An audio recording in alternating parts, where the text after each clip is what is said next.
There was one game that was very easy to give to Adam. He says it's the game of the week. It's the Dolphins at the Ravens. I don't know why it's the game of the week. Adam will shed some light on that. But the big story, obviously, is J.K. Dobbins. Is he going to play? And that's the big injury that we're keeping an eye on right now. Practicing in full on Wednesday and Thursday. Sounds like he's trending to come back from last year's ACL injury. So that's the injury that we're keeping an eye on the most. The starter sit information, recommendation, is to sit Rashad Bateman, who did have a big touchdown last week, but not necessarily somebody you want to trust. The DFS play, no surprise, J.K. Dobbins. Adam's very excited to have him back. And the prop to play is Chase Edmonds over 23.5 receiving yards at -119. That's according to the Caesar Sportsbook. So, Adam, talk about J.K. Dobbins. So if he does play, knowing that he's coming off after missing the entire season last year and week 1, Kenyon Drake, Mike Davis, still Lamar Jackson, tough run defense for the Dolphins. Can J.K. Dobbins be a starting fantasy asset this week? You know what, Jamie? Why don't you tell me the lack of respect you show me when I give you these notes and you change the injury of notes from defensive tackle Christian Wilkins to running back J.K. Dobbins? Well, let me ask you something, Adam. You host a very well established fantasy show. Obviously, people want to know about Christian Wilkins, but when you show a graphic here, we got to put the name of note. The name of note is J.K. Dobbins. No, but they're related, actually. I was just joking around here because Christian Wilkins is a very good run stuffer for the Dolphins, and he did miss practice on Thursday. I assume he's going to play right now. It doesn't really matter. So, look, we're going to get something on Sunday morning. I said that earlier in the show, but we'll get something about J.K. Dobbins and how active he's going to be in this game.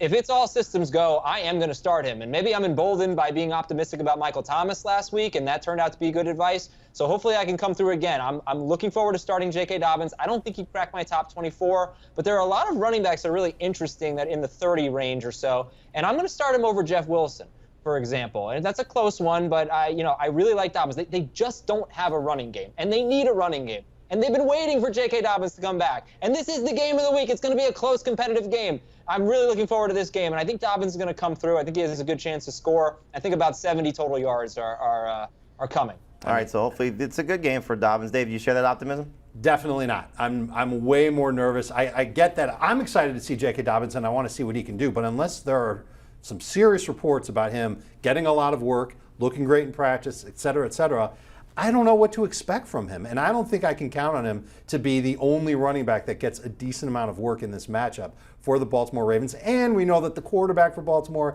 kind of likes to run the ball himself too. And this is a tough matchup. Adam said that it doesn't really matter if Christian Wilkins plays. I think it matters a lot if Christian Wilkins plays for J.K. Dobbins and Lamar Jackson. He's somebody that I'm going to try and not use this week. Go in a different direction. Definitely would use Jeff Wilson. I'd use Naheem Hines in a PPR league ahead of him. I'd even start Devin Singletary ahead of J.K. Dobbins for this week. 1 week, I'd do it. Dr. Azer, by the way, I know the Christian Wilkins injury is big for the Dolphins, but the Ravens have some big injuries in their secondary, and according to Jameson Hensley of ESPN, covers the Ravens, they could be without Baltimore. Their top 4 projected cornerbacks for this season, going into the season. Marlon Humphrey did not practice on Friday. Marcus Peters, injured with a knee problem. Brandon Stevens is dealing with a quad injury, and Kyle Fuller's now out for the season. And here comes Tyreek Hill and Jalen Waddle. Here comes Tyreek Hill and Jalen Waddle, but also here comes Chase Edmonds, who, this defense, you alluded to it, Dave, with the Jets. They gave up 13 catches to the running backs, 19 targets in that game. Can Chase Edmonds be a factor in the passing game, knowing that this Dolphins offense just hasn't run the ball so far in the preseason and in week 1? Is that where Chase Edmonds is going to maybe help fantasy managers? So the reason why the Jets threw so many targets to the running back is because Joe Flacco was in self-preservation mode and he didn't want to get hit. So he was throwing these little dink and dunk passes, check downs to his running back. They weren't designed throws. The Dolphins do a lot of design throws to their running backs, and I think they have a hard time actually running the football. The old school way of thinking of running the ball with your running backs. They don't necessarily have a guy that can do that for 20 carries a game. So I think you could see Edmonds get a lot of catches, not necessarily 8 or 9, but it could be in that 5 or 6 range. And I think it's going to be interesting to see how he does and how efficient he is. Last week as a rusher, he had 12 carries, didn't even have 30 yards. I'm a little nervous to use Edmonds, especially in leagues where catches do not count. Yeah, he's more of a PPR option at this point as opposed to non or even half PPR, but certainly in PPR you can maybe hang your hat on the fact that did have 4 catches last week. Hopefully that's something that continues for him moving forward.